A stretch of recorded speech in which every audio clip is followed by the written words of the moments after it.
Ninth century in the IPL, most by any batter in history of this league. 14,000 plus runs in T20 cricket, right on top compared to any other batter. And if it's a chase, it has to be Virat Kohli. Yet another 100 for him. Well, what do I say? Run out of adjectives talking about Virat Kohli. Truly a chase master.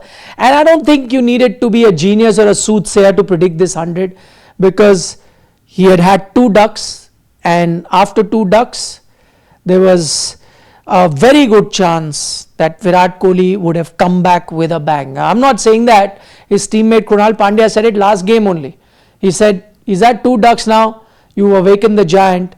Be ready, the next team that's going to be facing him, because a big one is coming. And a big one did come. Unfortunately for KKR, that has also knocked them out of contention of this season of the IPL. They, people will say mathematically, so on and so forth. But for me, and take it from me, they're out of reckoning of the top four, because max they can now get to is 15 points. 15 points is not going to be good enough to qualify for the top four. So KKR out after this loss, but I don't think even they can complain with the way Virat Kohli batted today. I know a lot of people might talk about that drop catch by Rovman Powell, but if you ask me, yes, it'll go down as a drop chance, but Virat had absolutely smoked that ball. I think Rovman is such a good fielder that he could still manage to get his hands to that ball. Such quick were Rovman's reaction, but I would say there was still about only a 10-15% chance or a 20% chance at best, then somebody would have caught that ball. So that drop, I wouldn't count it as such. Yes, the drop for Devdutt Padikkal, that should have been taken. But as things were, or as Virat Kohli was batting, even if Devdutt Padikkal would have gotten out early today, Virat was in full flow. And what you have to like, I'm going to get to his batting, but what I really enjoyed about him today is that childlike enthusiasm that he has. And I think that is what makes him so endearing to everyone. First run that he takes, he celebrates, because he's had two ducks. First run he takes, celebrates. Gets to his 100, does not celebrate. He was asked at the end of the match why he didn't celebrate his 100, and again a very mature reply where he says that job is not done, we've just won a match, we still have to be assured of a playoff spot and then take it from there. Remember, they are the defending champions, so anything less than a title will be considered a failure. So he has his eyes set on another title. That's what his focus is. That's why I didn't celebrate that 100. That I understand. But then on the other end, there is a childlike personality in him which celebrated that first run that he got. And he, in general, seemed to be in very good mood today, doing a bit of dancing here and there in the middle of the innings. And that actually showed in the way he batted.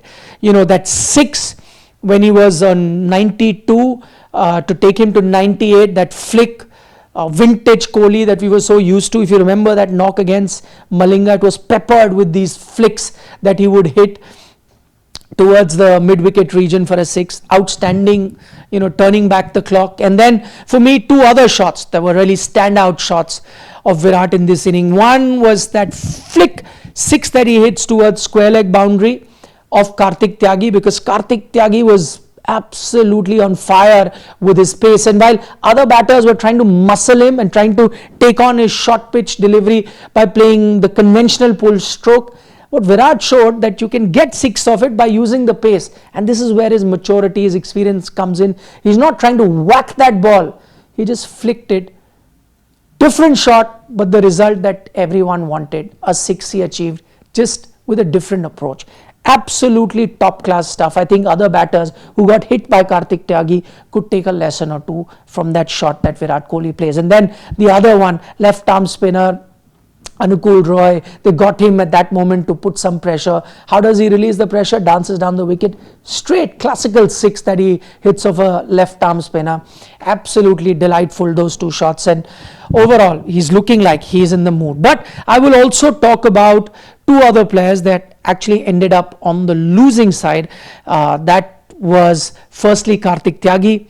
I think just as much as I enjoyed Virat Kohli's 100 and his batting today, I enjoyed Kartik Tyagi's pace bowling equally, not less, if not more, at least equally, because that's the kind of thrill or the excitement you could feel while watching a fast bowler at the top of his game. a fast bowler showing his skills that trouble the batters. I think it was, for me at least, equally enjoyable. As much as I enjoyed those shots by Virat, I also enjoyed those bouncers by Kartik Tyagi. One bouncer to dismiss Bethel, absolutely raw pace. Bethel was late, hits his bat, then the helmet, gets out, and then the other bouncer, the way he welcomes Rajat Patidar, the captain of the opposition, with yet another bouncer. It was lightning quick bowling, and Kartik Tyagi has also had a bit of a history with injury. Happy to see him back and bowling with absolute raw pace. Incredible to watch a fast bowler at the top of his game. So that was the other player you really enjoyed watching today, even though his team lost. And then Manish Pandey with that catch, many will argue as the catch of the tournament. And I think it's a good contender, because one, he takes that catch from his non-dominant hand, left hand. The reaction time would have been 0.1 or 0.2 seconds. Ball absolutely hit, creamed by Tim David. Tim David couldn't believe it. The bowler Kartik Tyagi couldn't believe it that catch was taken. And then to add the cherry on top, Manish Pandey nonchalantly just throws the ball as if, par for the course. What's so special? Virat Kohli had his jaw open like that, looking in amazement, the kind of catch that Manish Pandey took. And we talk about Virat Kohli and give his examples about, at this age, look how fit he is. People forget Manish Pandey is the same vintage. They both were teammates in the under 19 level. He is as fit, if not fitter, than Virat Kohli. What an outstanding catch he took today. All in all, I think the RCB juggernaut now moves on. They become the second team with 16 points, and I think qualification is something they definitely will make it. I think they're now going to be focusing on finishing top two, and with the form that they're showing at the moment, they have every right to be finishing there. By the way, a big thank you to all of you for subscribing. It's because of your efforts that we've reached this far. We are now a family of 700,000 subscribers. I remember the humble beginnings that we had about 4-5 years ago, and from there to 700,000. Thank you so much for your faith and trust in us. I hope may it continue for very long, and thank you once again for the company.